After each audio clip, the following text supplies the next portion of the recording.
যে কিনা এখন টিভিতে কার্টুন দেখছিল, কিন্তু হঠাৎ করে সব টিভি সিগন্যাল বন্ধ করে দেওয়া হয়।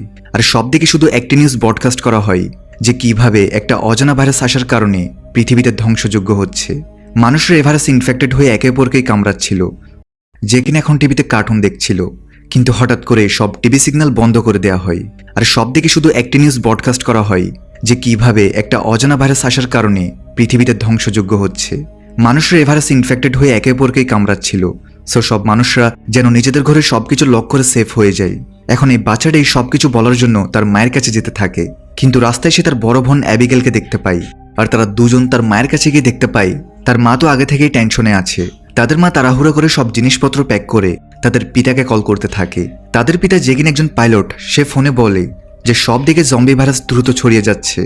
সো তারা যেন তার ঘরে ফিরে যেতে অপেক্ষা না করে, বরং তাদের এখনই তার বাচ্চাকে নিয়ে শহর থেকে বাইরে চলে যাওয়া উচিত। যদিও এতক্ষণে তারা বাইরে থেকে মানুষদের চিৎকার শুনতে পায়, তাই তারা তিনজন মিলে সাবধানতার সঙ্গে দ্রুত গাড়িতে ওঠে এবং এখান থেকে বেরিয়ে যেতে থাকে। সে বাচ্চাগুলোর মায়ের উপর আক্রমণ করে। ছোট অ্যাবিগেল ভয় পেয়ে গাড়ির নিচে চলে যায়, যেখানে তার চোখের সামনে জম্বি তার মা ও তার ভাইকে কামড়িয়ে মেরে ফেলে। যদিও সে জম্বি অ্যাবিগেলকে নোটিস করা ছাড়া সেখান থেকে চলে যায়, কিন্তু তাদের মা যে কিনা জম্বির কামড় খাওয়ার পর নিজেও জম্বিতে পরিণত হয়েছে, সে অ্যাবিগেলকে গাড়ির নিচে দেখে তাকে কামড়াতে চলে আসে। তখনই পেছন থেকে একজন এক্স সোলজার জ্যাক এসে তাদের মেরে ফেলে। সে অ্যাবিগেলকে বাঁচিয়ে নেয়। জ্যাক জানতো অ্যাবিগেলের ভাইও জম্বি হয়ে যাবে, তাই জ্যাক তাকে গুলি করে মেরে ফেলে। এখন এই ঘটনার 10 বছর পরের দৃশ্য দেখা যায়। এখন পর্যন্ত সব মানুষরা হয়তো মারা গিয়েছে বা জম্বি হয়ে এদিক ওদিক ঘুরে বেড়াচ্ছে। বড় বড় শহর এখন জঙ্গলে পরিণত হচ্ছে।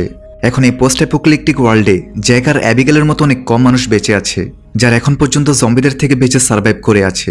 জ্যাক সেদিনের পর থেকে অ্যাবিগেলকে পালন করেছে, তাই সে অ্যাবিগেলকে বর্তমান পৃথিবীতে সার্ভাইভ করা শেখাচ্ছে। জঙ্গল থেকে পশু পাখিদের শিকার করা এবং জম্বিদের ভিড় থেকে বের হওয়া ইত্যাদি অনেক কিছু অ্যাবিগেল ধীরে ধীরে শিখছে। সেদিন যদি তার জীবনে জ্যাক না আসতো তাহলে সে বাঁচত না, তাই জ্যাক তার পিতার সমান। এখন আজ যখন তারা ঘুমাচ্ছিল, তখন হঠাৎ জ্যাক কারো আওয়াজ শুনতে পায়। জ্যাক বুঝতে পারে এটা একটা জম্বি যে তাদের এখানে ঢুকে পড়েছে, তাই সে তার সামনে এসে জম্বিটাকে হেডশট দিয়ে শেষ করে দেয়। এখন 10 বছর অভিজ্ঞতা হিসেবে তারা ভালোভাবে বুঝতে পেরেছে কিভাবে জম্বিরা একা নয় বরং দল বেঁধে একসাথে থাকে।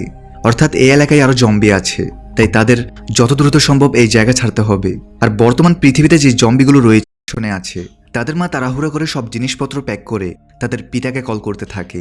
তাদের পিতা যে কিনা একজন পাইলট, সে ফোনে বলে যে সব দিকে জম্বি ভাইরাস দ্রুত ছড়িয়ে যাচ্ছে।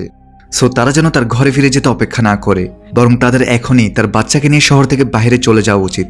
যদিও এতক্ষণে তারা বাইরে থেকে মানুষদের চিৎকার শুনতে পায়, তাই তারা তিনজন মিলে সাবধানতার সঙ্গে দ্রুত গাড়িতে ওঠে এবং এখান